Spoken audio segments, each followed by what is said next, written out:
We kept talking about relentless effort. We kept talking about togetherness, toughness. We focused on those things, and that's what mattered. And that's why we're sitting here today, able to say, with the opportunity to go play in the playoffs for the first time in a long time. You kind of answered my question, but I'll ask you this. During the month of May, was there a low point for you among several low points? I knew you would laugh. Yeah. Yeah, I mean, you're a competitor. We're competitors. We want to win. And on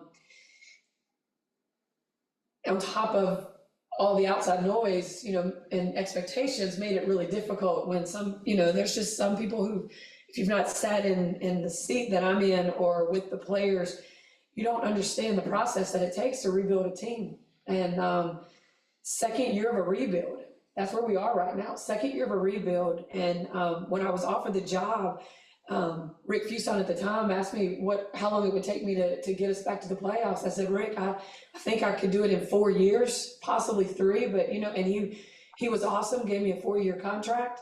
And we've done it in 2, which is incredible. And that has everything to do with our players, the people that we brought in. So yeah, there were some low moments in May, but we just tried to keep focusing forward, staying positive. That was the main thing, trying to keep things from going sideways. And my staff did an excellent job, and the players continued to buy into our process. Christine and Scott. Congratulations, Christie. There's certainly been a lot of naysayers out there about your team, about Caitlin, about you.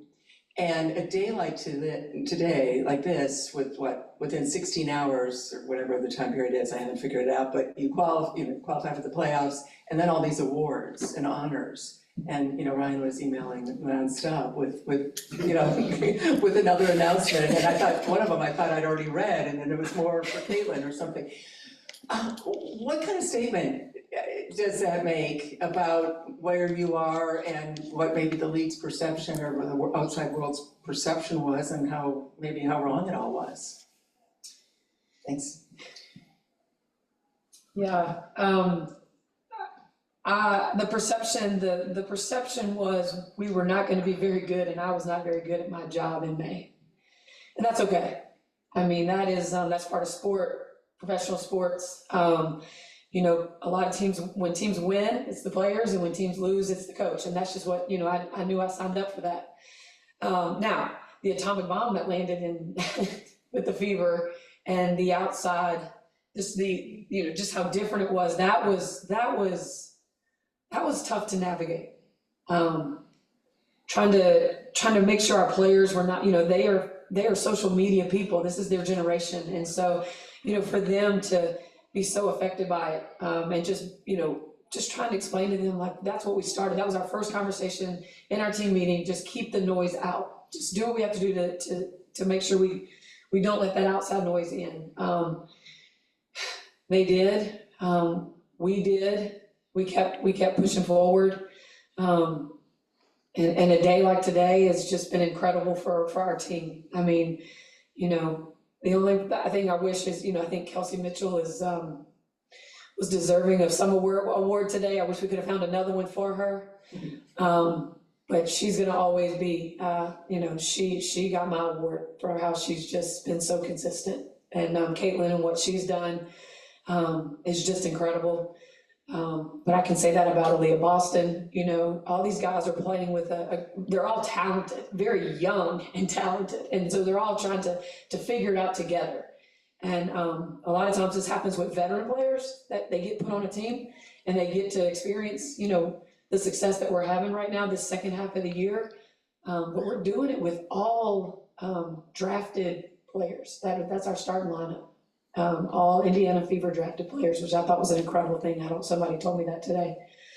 But just excited where we are today, but we're not satisfied at all. Scott, then Lou. Christie, given how May went, as you discussed, have you considered what this year would have looked like given a regular schedule, a regular training camp, and you would have been able to get into things much earlier into the season like you usually would be able to? Yeah, anytime if we would have had, a couple more weeks of practice, that would have helped, to the schedule wasn't in our favor early, and now I'm so glad we had that schedule, actually. I've been asked several times, would you want to have started off with other teams, you know, not the top teams in the league? And I didn't really know how to answer that at first, just because, I mean, yeah, some momentum would have been good and some confidence, but I think the lessons that we learned early, and we were able to bounce back from some of those really hard times, I think that prepared us for now and where we are and moving forward. Go Lou, then we're going back to Andrew. Just last week, I think I asked you to mention the playoffs, we kind of like, playoffs, what? Yeah, So it's a lot realer now. But should the rest of the league be scared of you guys right now? I think the way we're playing, we can compete with anybody in the league, for sure. I think, you know, we're just shooting the ball extremely well. We're moving the ball extremely well. We're playing much better defense, which is, that's what I kept telling them from the beginning during the break. Like, if we can get better on the defensive end, that's gonna win games for us, and it has. I mean, the Dallas game, we got stops late. Connecticut game, we got stops late. You know, they're buying into that end of the floor, which has just helped us so much on the offensive end of the floor as well. Getting those stops has allowed us to play better, you know, play in transition, which, my gosh, like, that's where I think we're at our best with the players that we have on the floor. Got time for two more. Go Andrew, and then second row on the right. Christie, Allison announces that she's stepping down at the end of the year today. What has she meant to you, and just what's her impact still within this organization, and just what's that legacy? Yeah, Allison Barber is, I put her in that category of a powerful woman that empowers other women. That's what she's done for me. That's what she continues to do for our players. She's always trying to ask them, you know, talk about what they're doing outside of basketball, what they're interested in, helping them connect with people that can help them grow their brand. If we need something, we ask her. She's all about, she runs and gets it done for us. You know, it's gonna be, I hate that she's leaving us, but my gosh, what she's doing is incredible. I mean, what she's going to do is something that's not, you know, there's nothing like it. I don't think, from what she said, in the country, and she's gonna get to grow it like she wants to grow it, and it's gonna just benefit women and girls in every sport. And that's, at the end of the day, that's what we're here to do, is grow young people, grow women, empower women, and help them do whatever they wanna do for the rest of their lives, not just today. The last one, George, go ahead. We can all see the joy that your team plays with on the floor, the way they celebrate one another.